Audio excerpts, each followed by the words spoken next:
बिस्मिल्लाहिर्रहमानिर्रहीम। इय्याका नअबुदु व इय्याका नस्तईन।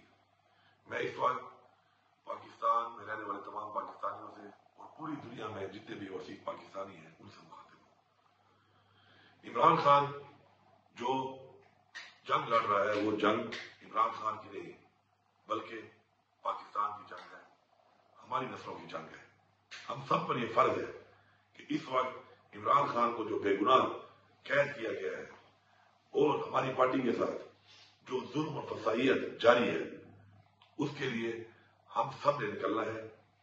हम सब इंशाअल्लाह 24 नवंबर को डी चौक पर इमरान खान साहब ने हमें मुतालबात पूरे होने तक का जो धरने का ऐलान किया है, हम सब ने वहां पहुंचना है और उस वक्त तक वहां से नहीं जाना जब तक हमारे मुतालबात पूरे नहीं होते। हमारे मुतालबात सबसे पहले इमरान खान की, हमारी लीडरशिप और हमारे कारकुनान की रिहाई है।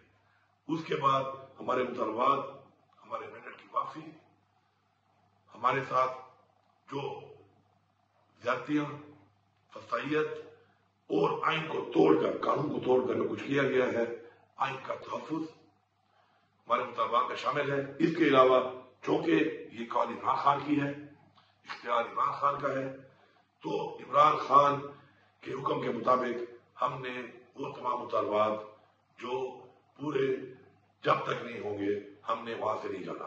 मुझे पूरी उम्मीद है और मुझे यकीन है और हमारा ये ईमान है और हमें ये हुक्म है कुरान में कि अमर बिल मारूफ, कि हमने हक और सच का साथ देना है। हम हक पे हैं, हम सच के साथ हैं और इंशाअल्लाह अपनी हकीकी आजादी तक, अपने मुतालबात की मंजूरी तक और अपने आने वाली नस्लों, अपने पाकिस्तान के आइन के तहफ्फुज के लिए इंशाअल्लाह हम हर हद तक जाएंगे और इंशाअल्लाह ये जंग इंशाअल्लाह हम जीतेंगे भरपूर तरीके से। आप जहां पर भी हैं ओवरसीज पाकिस्तानी, जहां जहां भी आपके प्रोटेस्ट हो रहे हैं, भरपूर तरीके से शिरकत करनी है आपने।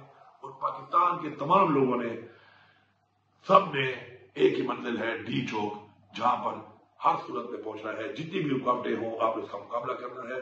और मैं आखिर में इस हुकूमत को वार्निंग दे रहा हूं कि आप हमारे ऊपर शेलिंग करते हैं, हमारे ऊपर रबड़ बुलेट्स चलाते हैं, हमारे ऊपर आप बेइंतहा तशद्दुद करते हैं, हमारे रास्तों में खंदके खोदते हैं, कंटेनर खड़े करते हैं और उसके बाद हमारे ऊपर स्ट्रेट फायरिंग करते हैं।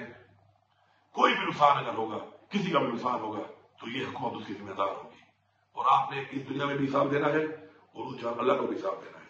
मेरी तमाम लोगों से ये अपील है कि जो इनके हुक्म के ऊपर इस तरह का जुल्म और जबर करते हैं कि आप हक का साथ दें, आप आइन के मुताबिक जो आपको जिम्मेदारी दी गई, जिसका आपने हल्फ लिया है, उसके मुताबिक आप अपना फर्ज पूरा करें। किसी का गैर कानूनी ऑर्डर मांगकर, अपने ही लोगों पर जुल्म करके, जबर करके, गैर कानूनी तरीके से तशद्दुद करके आप न इस जहां से शुरू होंगे और न उस जहां से